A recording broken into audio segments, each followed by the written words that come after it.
पनवेलमधल्या जावळे गावातून एक धक्कादायक बातमी समोर आली आहे। जावळे गावात भाड्याच्या घरात राहणाऱ्या मूळचे नेपाळी असणाऱ्या एका कुटुंबातील 5 लोकांनी सामूहिक आत्महत्येचा प्रयत्न केलाय। या 5ही जणांनी चहामधून विषारी द्रव्य प्यायलं होतं। त्यानंतर मागील 2 ते 3 दिवसांपासून त्यांच्या घराचा दरवाजा उघडलाच नाही।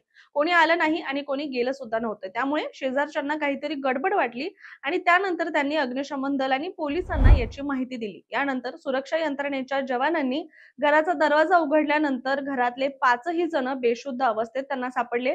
त्यानंतर त्यांना पनवेलच्या नानासाहेब धर्माधिकारी उपजिल्हा रुग्णालयात दाखल करण्यात आलं। त्यातल्या 22 वर्षीय संतोष बिरा लुहार या तरुणाचा मृत्यू झाल्याचं डॉक्टरांनी सांगितलं। शिवाय या 5 जणांमध्ये एक 5 वर्षाचा आणि एक 2 वर्षाचा मुलगा सुद्धा होता।